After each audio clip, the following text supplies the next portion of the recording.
Então, a psicopatologia ela é sempre gerada por uma situação de conflito entre o desejo e os mecanismos de defesa, que cria uma zona que o senhor chamou desmilitarizada, que é o sintoma. Agora, o que faz a psicopatologia ser uma ou outra dentro da perspectiva psicanalítica? É conforme esse desejo, essa zona desmilitarizada e os mecanismos de defesa... conforme o campo defensivo que foi empregado. Certo. Então, esse campo defensivo que foi empregado vai marcar diferenças, por exemplo, entre psicoses, neuroses, perversões, né? Mas o campo central são os mecanismos de defesa e suas diferenças para definir diferenças na nosografia psicanalítica da psicopatologia. No centro disso tudo está a angústia, né, Calil?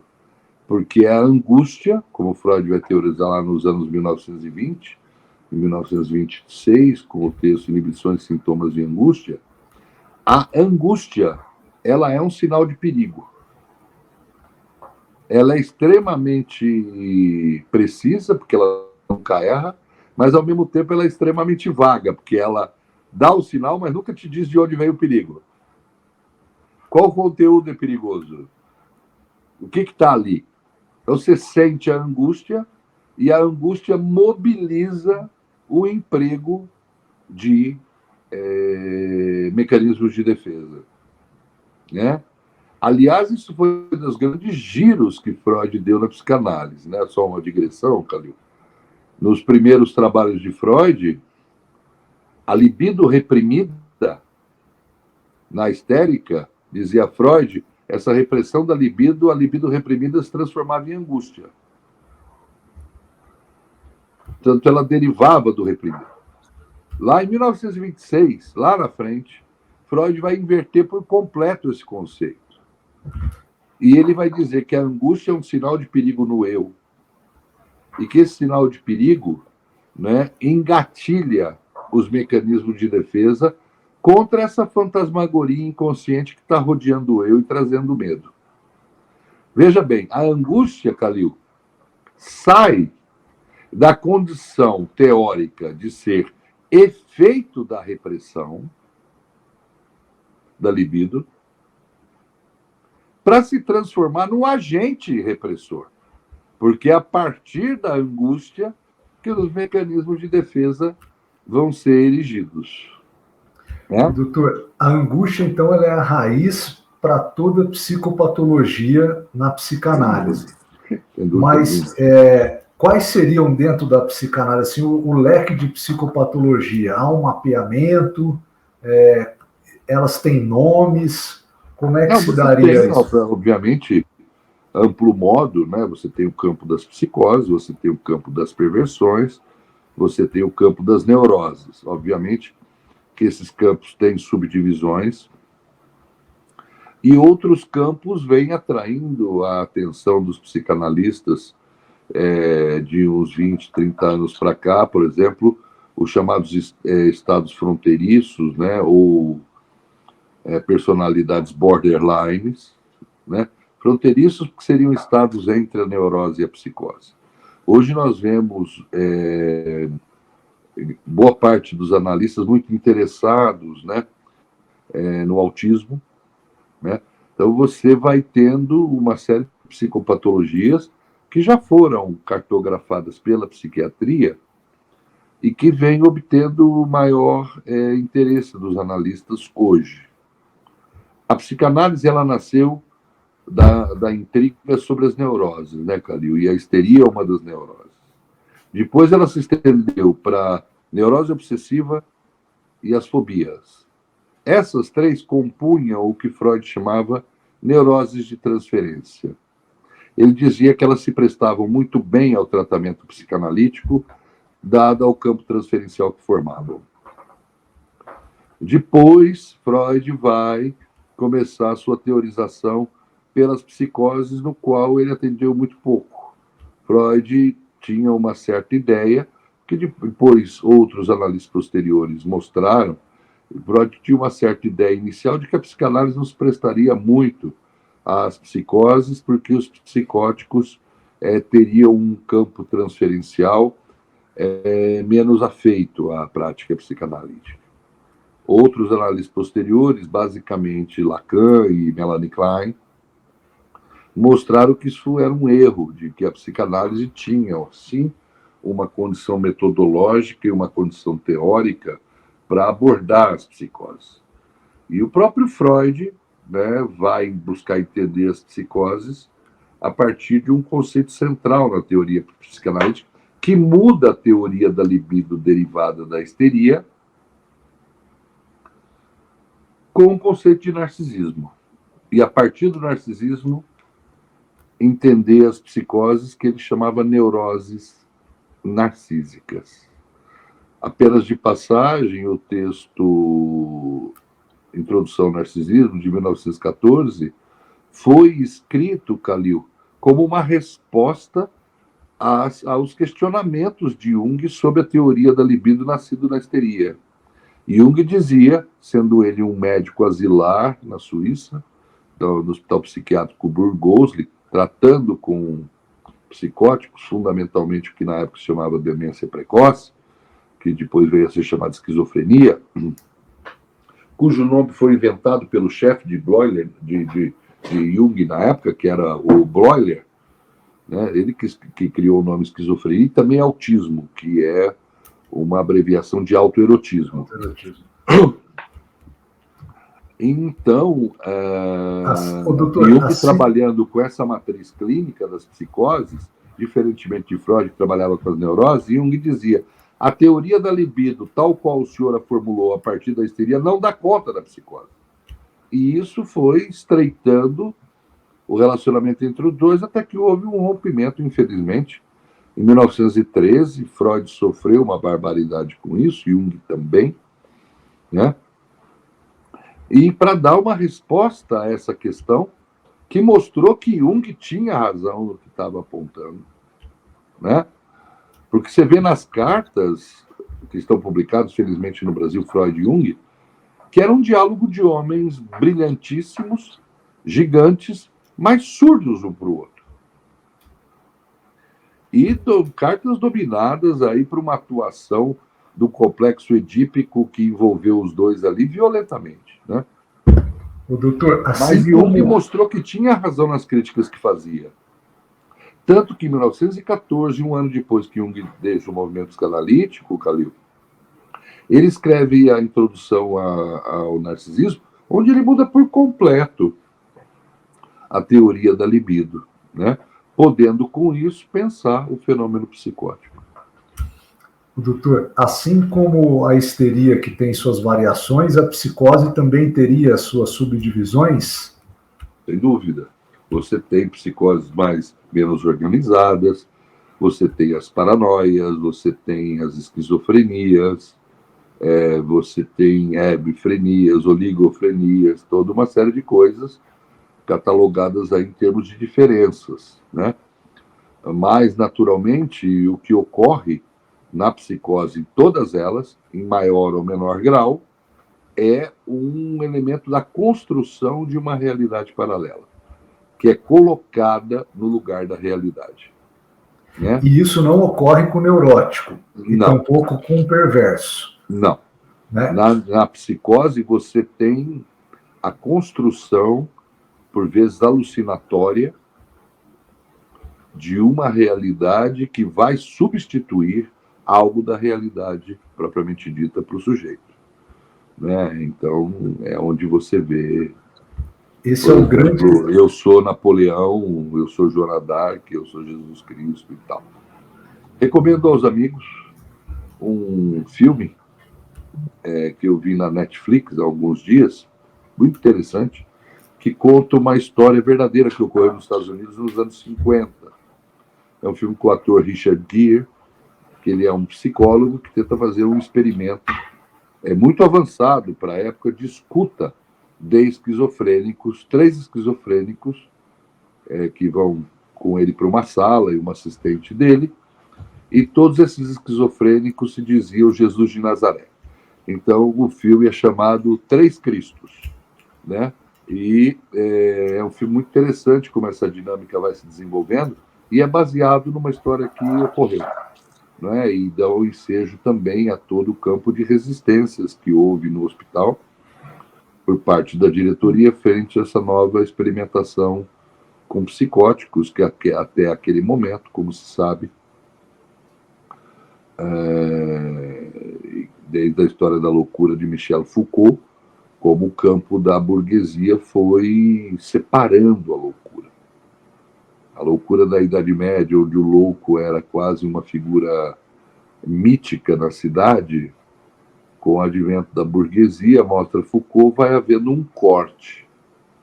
E essas figuras são vistas como passivas de tratamento. São doentes. O doutor... E aí eles são separados. E são separados e controlados. E aí, hoje, por exemplo, as camisas de força não são mais as anteriores, né? São camisas de força químicas, né? Então, você tem nos hospitais psiquiátricos, que foi um horror nos anos 50, 60, depois outras medidas melhoraram isso, né? Principalmente com a revolução psiquiátrica, o movimento antipsiquiátrico, tudo isso.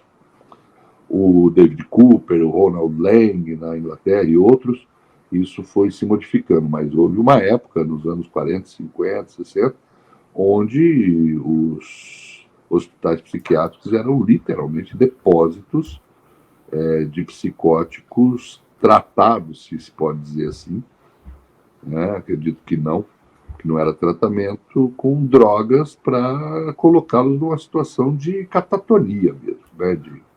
De não ameaça. Quando o senhor fala que esses hospitais eles eram depósitos de psicóticos, é porque a grande maioria dos pacientes ali eles eram psicóticos, neuróticos e perversos, normalmente não estão nesses espaços. Sem dúvida nenhuma, a imensa maioria. Porque eram pessoas, né, Calil, que estavam dentro mesmo de uma dinâmica de alucinatória e tal, e a família também não queria mais, é muito difícil lidar com isso, né? Dentro desses quadros da psicopatologia, os psicóticos são os mais difíceis de se inserir, digamos assim, no meio social e tal, ou não? Isso... São, sem dúvida nenhuma, porque a extrema dificuldade, né, que eles têm com o campo da simbolização, né, com o campo da palavra, né, com da metáfora, da língua. Né? Um psicótico sente tudo muito na carne, tudo muito literalmente, né, Calil?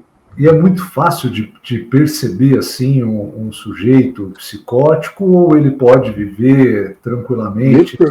Depende. Você tem graus, por assim dizer, né, Calil? Você tem uns bastante comprometidos e você vê pessoas que têm uma estrutura psicótica que transitam pela vida, pelo mundo. E a análise pode ajudar nesse processo. Sem dúvida nenhuma, né? Veja, né, Calil, cobram muitas vezes da psicanálise o que não cobram de lugar nenhum.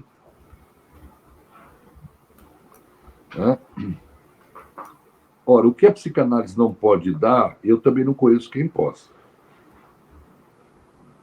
Né? Que ninguém acredite que você trata com uma pessoa bastante comprometida de uma forma psicótica e ela vai se modificar assim. Não é assim que as coisas ocorrem. Mas, se você criar condições para alguém que está deitado, completamente imóvel, mexer o braço, a vida dele já muda, cara. Sem dúvida. A grande questão da psicose é essa realidade paralela, né? Parece que é uma questão central. E na neurose, o que seria? Assim, que descreve o neurótico, que seria a maioria da população, né? Pelo que eu não entendi. O neurótico, né, Calil, é aquele sujeito que ergueu, na relação com conteúdos do seu psiquismo, ele ergueu muros que não lhe permitem reconhecer muito do que ele é.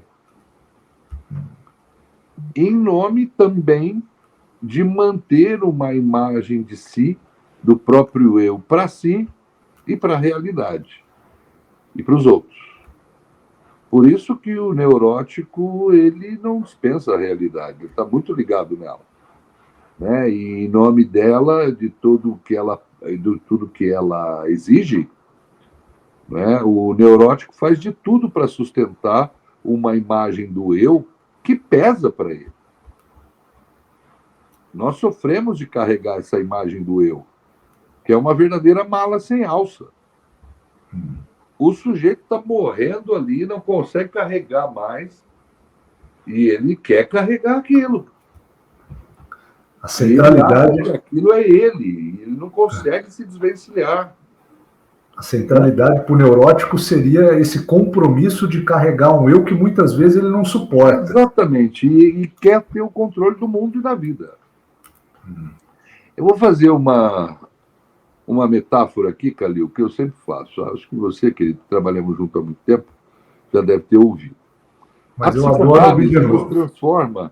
Busca nos transformar, melhor dizendo, num MacGyver.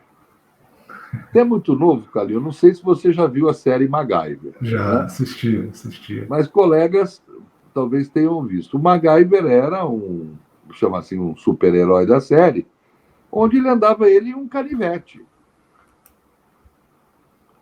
Ele tinha um canivete. O neurótico, meu querido, ele vai viajar, ele leva 12 malas. Ele vai passar um final de semana, ele leva 12 trocas de roupa. Porque nada pode pegá-lo desprevenido. E se o tempo mudar? E se isso acontecer? Ele carrega uma sacola de ferramentas gigantesca que ofereça para ele a ilusão de que ele tem como dar resposta a qualquer coisa do mundo. O neurótico ele não suporta a imprevisibilidade da vida. E ele tem que estar preparado para tudo. Então é um sujeito que você olha no aeroporto, você vê. Ele tem aquele carrinho que tem 15 malas em cima. E um monte de ferramentas. O MacGyver, na nossa esteira da comparação, é o analisando que, ao longo do processo da psicanálise, vai dispensando essa bagagem toda autoprotetiva contra e aprendendo a improvisar com as coisas que acontecem na vida. Exatamente. E perceber de que a mente mais solta, menos travada, por todo um campo de inibições, tabus e etc., é algo muito poderoso e pode fazer um mero canivete ser algo muito poderoso. Não precisa carregar a mala inteira. Entende? É assim que o sujeito, que a gente busca que a análise vá alcançando esse patamar. Doutor, e a gente falou da neurose, falamos do psicótico e tem também o perverso, né? Sim. É bom não confundir perverso com perversidade. Certo. É claro que... Qual que seria a diferença? Porque você tem perversidades, mas perverso diz respeito a uma posição, né, do sujeito frente à castração. Aliás, o neurótico também tem uma posição frente à castração. O psicótico também. Mas o perverso, no caso do perverso, é a posição de denegação. Ele conhece a castração, ele conhece o limite, e ele dá de ombros para esse limite e vai buscar uma saída pela direita, como eu já dizia no desenho animado.